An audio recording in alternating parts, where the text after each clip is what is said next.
how to make Tatooine buildings for your Star Wars Legion board.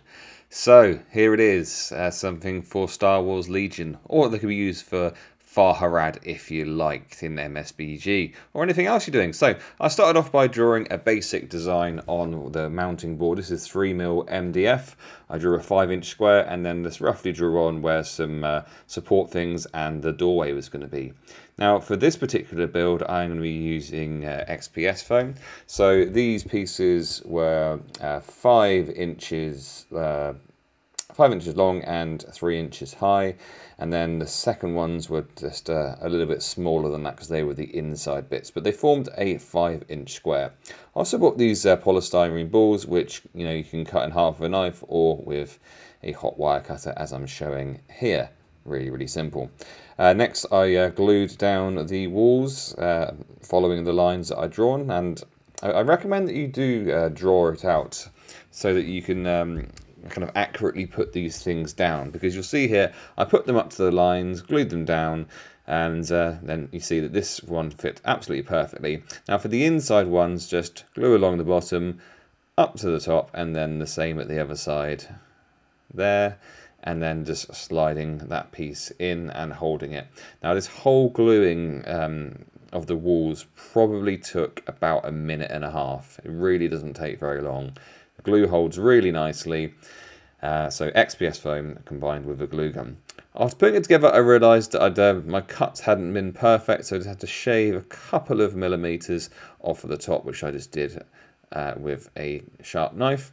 And then from here, I took another bit of 3mm MDF, chucked a whole load of glue around the edge of it, and then just held it down in place.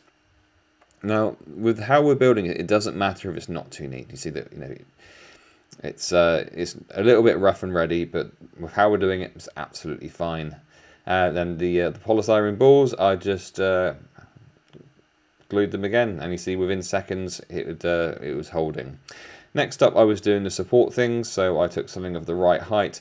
Then I measured 1 centimeter in from one end and then cut at an angle down towards the corner to perform these kind of large triangles. Once again, if these are a little bit rough and ready, it doesn't matter too much because they are going to be getting covered anyway. They're just kind of a base for everything. Next up, I measured so that these things were kind of accurately placed, and then just like everything else, I used a hot glue gun just to put them in place. A little bit of glue, hold for a few seconds, sorted. Then I took another piece of XPS foam the same height, and I drew a simple archway. So I drew around something round and then made a 1 centimeter thick archway drawing. And then you could cut this out with a knife fairly easily, but I used the hot wire cutter instead. You can choose how you want to do it. Hot wire cutter is a great investment, makes things so much quicker. Once I'd drawn the archway, I measured exactly where the middle was, so that I knew where it was going to go. Then I kind of scored the inside of it, so I knew where the doorway would be. And this is completely unnecessary, but you can if you want. I added some little detail to the door. Then I used some Talos bronze from the Army Painters, one of their kind of metallic speed paints. Probably should have undercoated it first, but I didn't. And from there I just painted what looks like a metallic door. From there I then stuck the archway in place, as you can see, and structurally that is everything complete. From there I just added some windows. This is the lesser seen hot wire cutter thing, where it's just like a hot bit of metal which burns a hole through something. Just use that for some windows.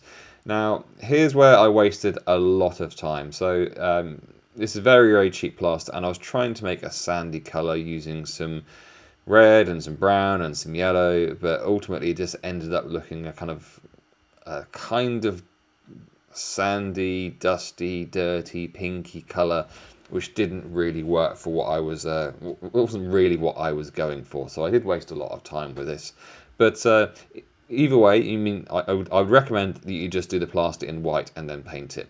But you need to cover the whole thing. Now, I would recommend, you can use a lolly stick like I'm using here, but I just want to show you that it is possible. But ultimately, I would recommend using one of these, which is exactly what you're supposed to use to plaster. And if you drag it along at a kind of 45-degree angle to your kind of flat surface, that drags the plaster along, but also spreads it. It's a bit like just spreading butter on something. So you can see here with the lolly stick, you can do some kind of 45-degree strokes like that, and that just really just puts the stuff on like that perfectly, and just go across the whole of the thing. And the great thing with this is if you do miss a spot, it doesn't matter too much, and it doesn't have to be even.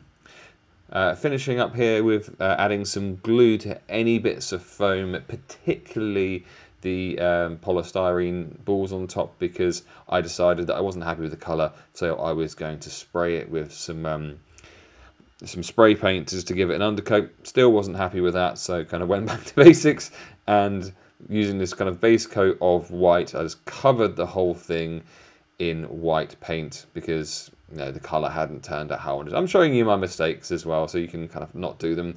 Then I mixed up some brown, so I thought brown's how I want this to look, and so covered the whole thing in brown paint, as you're seeing me do right now. And I thought, yep, that kind of looks alright, kind of what I'm going for, but I want to bring out some more detail. So using a makeup brush, I got some of the white paint before and just went over and dry brushed it. And I really liked, texturally, I really liked how this came out, because the plaster had all dried, and then you can see all of the detail come out. I mean, particularly here, you just start seeing every single bit of raised detail just come out, and it's just so simple to do. And then, to finish them off, well, you'll see why they're not finished off in a minute, but to finish off, covered the base in PVA glue. I also spread this around the kind of edges, and then also onto the top as well, because it's it's in a sandy area, so there's going to be sand everywhere. So also I kind of thought, where might sand get trapped on a day-to-day basis, and thought around the top as well was probably a good shout. So when I came to actually basing it, started with a more rocky sand. So you want to start with your kind of thicker aggregates. So this has got actual little stones in it as well as sand. So a little bit of that, but not too much. And then moving on to this finer sand that I'm putting now to cover the rest of it. But this was all kind of spaced just a couple of minutes apart. Then to really hold that in place, you can spray it down with some glue and then some isopropyl alcohol, and that's what I did. Now I did make this for someone, and they decided they would like it to be more sandy, so I mixed up some paint that actually looked sand coloured, and then finished the whole thing off by kind of just doing this stippling effect with this sandy coloured paint. And I think it ended up looking really good. I mean, I wouldn't go through the whole process that I went through. I'd probably just start with whatever colour you want to paint it and do that.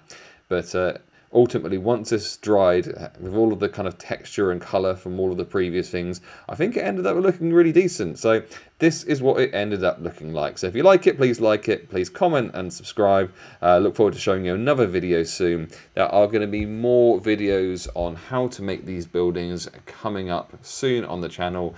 Some using exactly this method, well, one using exactly this method, and then another one using a different method entirely for the base. So look forward to showing you that soon.